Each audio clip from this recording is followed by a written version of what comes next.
नमस्कार, जय Maharashtra. Marathi pharma YouTube चॅनलमध्ये पुन्हा एकदा तुमचं स्वागत करतो एका नवीन व्हिडिओसोबत, एका नवीन जाहिरातीसोबत. त्याआधी तुम्ही चॅनलवरती नवीन असाल तर चॅनलला सबस्क्राइब करायला विसरू नका. विद्यार्थी मित्रांनो, आपल्या चॅनलवरती रोज सकाळी 11 वाजता तुमच्यासाठी एका नवीन जॉबची जाहिरात तुमच्यापर्यंत पोहोचवली जाते. त्यासाठी तुम्ही चॅनलला सबस्क्राइब करून ठेवा, जेणेकरून तुम्हाला दररोज एका नवीन जॉबचे अपडेट तुमच्यापर्यंत पोहोचून जाईल. मित्रांनो, तब्येत बरी नसल्यामुळे गेल्या काही दिवसांपासून आपल्या चॅनलवरती व्हिडिओ येत नाहीये, पण इथून पुढे आपल्या चॅनलवरती रेग्युलर बेसिसवरती व्हिडिओ येत राहील. तर मित्रांनो, इंटेलिजन्स ब्युरो म्हणजेच गुप्तचर विभाग यांच्याकडून एक जाहिरात प्रसिद्ध करण्यात आलेली आहे.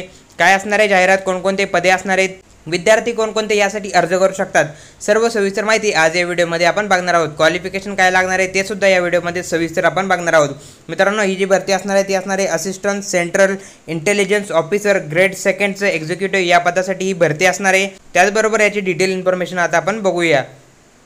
इथे बघा, पदाबद्दल सविस्तर माहिती दिली आहे. नेम आहे पदाचं ACIO सेकंड एक्झिक्युटिव्ह या पदासाठी ही भरती असणार आहे. त्याचबरोबर हे जे पद असणार मित्रांनो, ग्रुप सीचं पद असणार आहे. नॉन गॅझेटेड नॉन मिनिस्ट्रल हे पद असणार आहे. त्याचबरोबर तुमची सॅलरी जी असणार आहे मित्रांनो, 44,000पासून 1,42,400 इतकी तुमची सॅलरी राहणार आहे. सॅलरी मित्रांनो हाय स्केलची असणार आहे. त्याचमुळे जर तुम्ही यासाठी पात्र होत असाल तर नक्कीच अर्ज करायला पाहिजे. ही जी सॅलरी असणार मित्रांनो बेसिक असणार आहे. त्याचबरोबर इथे तुम्हाला भत्ते सुद्धा दिले जाणार आहेत. म्हणजे सॅलरी बघू शकता ही हाय स्केलची असणार आहे. त्यामुळे तुम्ही यासाठी नक्की अर्ज करायला पाहिजे. एकूणच्या जागा असणार आहे, नंबर ऑफ वॅकन्सी बघा 3,717 या टोटल वॅकन्सी असणार आहे. मित्रांनो, ही सेंट्रल लेवलची वॅकन्सी असणार आहे. ऑल इंडियाचे कॅन्डिडेट यासाठी अर्ज करू शकतात. त्याचबरोबर अनरिझर्व कॅटेगरीसाठी 1,500 जवळपास जागा असणार आहे. EWS कॅटेगरीसाठी 442 जागा असणार आहे. OBC साठी 946, त्याचबरोबर SC साठी 566, ST साठी 226 इतक्या जागा यासाठी राहणार आहे. त्याचबरोबर एज्युकेशन क्वालिफिकेशन बघा, मेन गोष्ट बघा, तुमची शैक्षणिक पात्रता काय लागणार आहे, graduation or equivalence from the recognised university. म्हणजेच तुमच्याकडे कोणत्याही शाखेची पदवी असेल तरीसुद्धा तुम्ही यासाठी अर्ज करू शकता. तुम्ही कोणत्याही शाखेतून तुमचं ग्रॅज्युएशन कंप्लीट केलं असेल तर तुम्ही यासाठी अर्ज करू शकता. डिझायरेबल क्वालिफिकेशन बघा, नॉलेज ऑफ कम्प्युटर. इथे तुम्हाला कम्प्युटरचं नॉलेज असेल तर तुम्हाला चालणार आहे. जरी सुद्धा तुमच्याकडे कम्प्युटरचं नॉलेज असेल तरी सुद्धा तुम्हाला इथे चालणार आहे, कारण हे डिझायरेबल क्वालिफिकेशन इथे असणार आहे. त्याचबरोबर एज लिमिट बघा, 18 ते 27 एज लिमिट इथे राहणार आहे. मित्रांनो, ही जी एज लिमिट असणार आहे ओपन कॅटेगरीवाल्यांसाठी असणार आहे. इतर ज्या काही कॅटेगरी असणार आहे त्यांच्यासाठी एज रिलॅक्सेशन दिले जाणार आहे. एज जे तुमचं असणार आहे ते 10 ऑगस्ट 2025 यानुसार कॅल्क्युलेट केले जाणार आहे. त्याचबरोबर SC ST जी काही कॅटेगरी असणार आहे 5 वर्षाचं एज रिलॅक्सेशन त्यासाठी दिले जाणार आहे. OBC कॅटेगरीसाठी 3 वर्षाचं एज रिलॅक्सेशन इथे मेन्शन केलेलं आहे.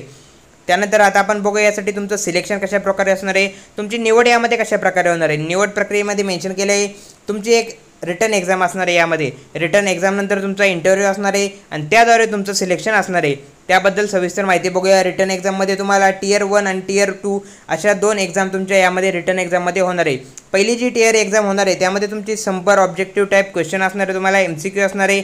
ते जे MCQ असणार आहे तुम्हाला टोटल 100 मार्क्ससाठी असणार आहे. 1 तासाचा कालावधी त्यामध्ये तुम्हाला दिला जाणार आहे. त्यामध्ये तुम्हाला करंट अफेअर्स, त्याचबरोबर general studies, numerical ability, reasoning ability आणि इंग्लिश याचे तुम्हाला टोटल 100 क्वेश्चन असणार आहे 100 मार्क्ससाठी. त्यामध्ये तुम्हाला निगेटिव्ह मार्किंग असणार आहे. 1/4चे निगेटिव्ह मार्किंग यामध्ये तुम्हाला राहणार आहे. मित्रांनो, हे जे डिपार्टमेंट असणार आहे, हे जे विभाग असणार आहे हे चांगल्या लेवलचं डिपार्टमेंट असणार आहे. गुप्तचर विभागामध्ये नोकरीची संधी तुम्हाला यामध्ये असणार आहे. त्यामुळे तुम्ही यासाठी नक्की अर्ज करायला पाहिजे. त्याचबरोबर इथे बघा Tier 2 जे काय असणार आहे तुमची डिस्क्रिप्टिव्ह टाईपची एक्झाम असणार आहे. 50 मार्कची ही एक्झाम असणार आहे. त्याचबरोबर तुम्हाला 1 तासाचा कालावधी यामध्ये दिला जाणार आहे. तुम्हाला SC असणार आहे 20 मार्क्ससाठी, इंग्लिश कॉम्प्रिहेन्सिव्ह 10 मार्क्ससाठी, लॉंग आन्सर टाईप क्वेश्चन असणार आहे 2 क्वेश्चन असणार आहे तुम्हाला 10 मार्क्ससाठी. त्याचबरोबर हे जे क्वेश्चन असणार आहे तुम्हाला करंट अफेअर्सवरती, इकॉनॉमिक्सवरती, सोशल पॉलिटिक्सवरती हे क्वेश्चन तुम्हाला इथे असणार आहे. त्यानंतर तुमचा इंटरव्ह्यू असणार आहे. त्यामध्ये तुम्हाला Tier 3 किंवा इंटरव्ह्यू यामध्ये तुमचा असणार आहे. 100 मार्कांसाठी हा इंटरव्ह्यू तुमचा इथे असणार आहे. अशा प्रकारे तुमचं यामध्ये सिलेक्शन असणार आहे. त्याचबरोबर जी काही ऑनलाईन तुमची एक्झाम असणार आहे त्यासाठी तुम्हाला सेंटर कुठे असणार आहे. मित्रांनो, ऑनलाईन एक्झामचे जे काही सेंटर असणार आहे तुम्हाला महाराष्ट्रामध्येच असणार आहे. तुम्ही महाराष्ट्रातून यासाठी अर्ज करू शकता. इथे बघा महाराष्ट्रासाठी कोणकोणते सेंटर असणार आहे. अमरावती, त्याचबरोबर इतर जे सेंटर असणार आहे ते बघा छत्रपती संभाजीनगर, जळगाव, कोल्हापूर, लातूर, मुंबई, नागपूर, नांदेड, नाशिक, पुणे, सांगली, सातारा, सोलापूर हे तुमचे एक्झामचे सेंटर असणार आहे. इथे तुम्ही एक्झाम देऊ शकता. म्हणजे एक्झामचे सेंटर आहे तुमच्या महाराष्ट्रामध्ये असणार आहे. तुमचं नोकरीचं ठिकाण जे मित्रांनो असणार आहे हे ऑल ओव्हर इंडिया असणार आहे. तुम्हाला भारतामध्ये कुठेही तुमच्या नोकरीचं ठिकाण यामध्ये असणार आहे. मित्रांनो, एक चांगली संधी असणार आहे इंटेलिजन्स ब्युरो या डिपार्टमेंटमध्ये काम करण्याची. त्याचबरोबर आता बघूया यासाठी अर्ज कुठे करायचा। अर्ज हा मित्रांनो तुम्हाला ऑनलाईन पद्धतीने करायचा आहे।